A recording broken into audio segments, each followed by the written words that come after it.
Hi everybody, I am Miss Karen at Adams Memorial Library. Thank you for joining me for October's Bake a Tale.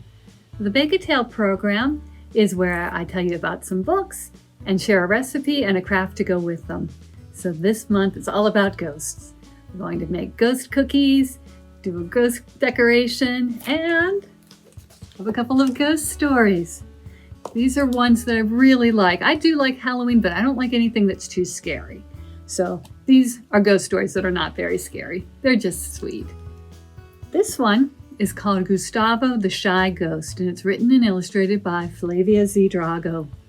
And Gustavo is a very, very nice ghost, but he's very shy. He's too shy to talk to any of the other monsters in his town, even though he really wants to be friends. So he's got to try to find a way to meet them that works for him. So Gustavo the Shy Ghost is one of the stories that you could check out from the library. And the other one that I have to share with you is called Ghosts in the House. And this one was written and illustrated by Kazuno Kohara. And this is about a girl and her cat who move into an old house at the edge of town. But when they get there, they find it's full of ghosts. But luckily, the girl and the cat know how to handle ghosts, and they do. So you can check those books out from the library, take them home, and then enjoy them while you are having a ghost cookie. Like this. They're bittersweet chocolate cookies that look like ghosts. And they're actually, the recipe is an old recipe from Cooking Light, and it's actually was meant to be skeleton cookies that you could make with gingerbread person cutter, like that. But since I have found these ghost stories I really liked, I changed it and made mine ghost cookies. So you can decorate your cookies however you would like.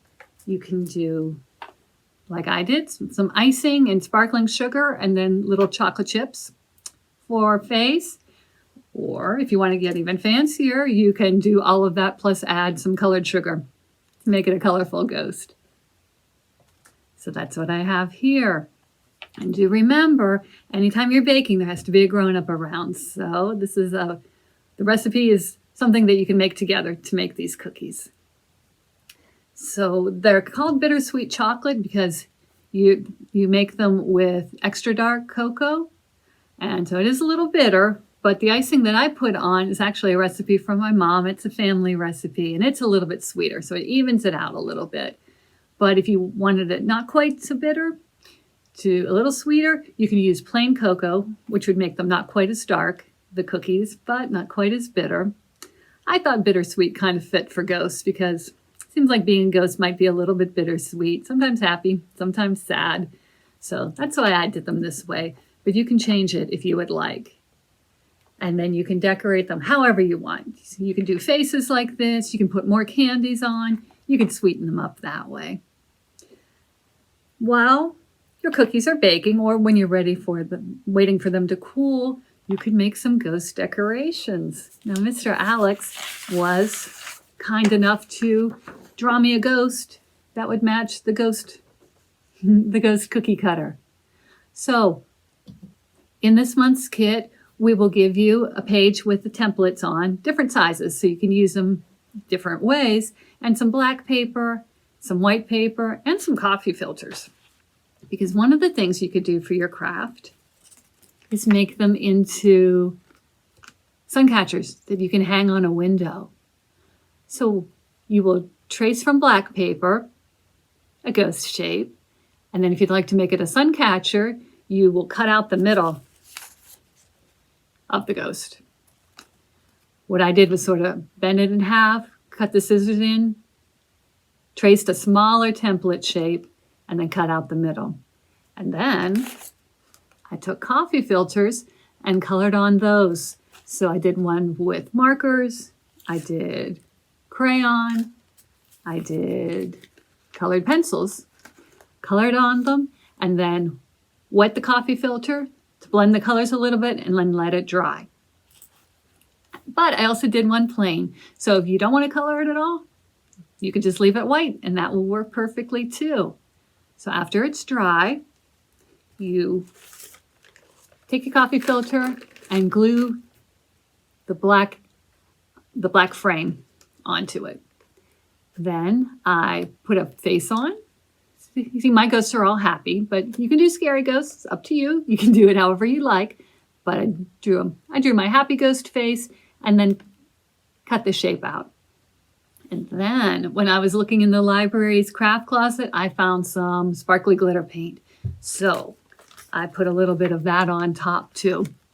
So we'll give you some of that also if you'd like to make sparkly ghosts.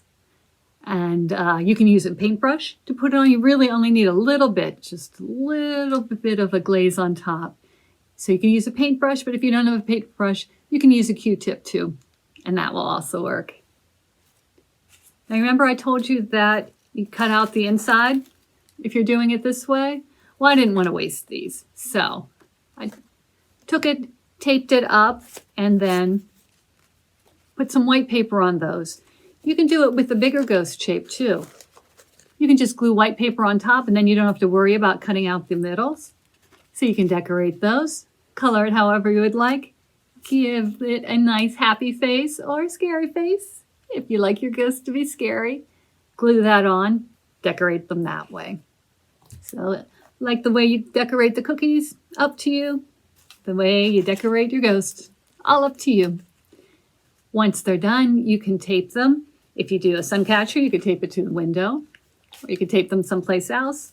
Or if you don't want to tape them, you could always take this part at the top and punch a hole in it and hang your ghost that way. Use them as decorations like that. Again, it's all up to you. So, if you are ready to make some ghosts, ghosts to eat, ghosts to decorate with, ghosts to read about, come on into the library and pick up your packet.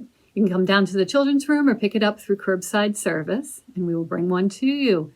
If you're not able to come to the library, but you would still like the recipe, just email us at kids@adamslib.org, and I'll be happy to send the recipe to you. And if you do make some ghost cookies of your own or ghost decorations, we would love to see them. So you can take a picture, bring it in. You can bring the decorations or the cookies in yourself to show us if you would like, or you can email us a picture at kids@adamslib.org. So thank you very much for joining me. Happy baking, happy crafting, happy reading, and I will see you next time. Thank you, everybody. Bye-bye.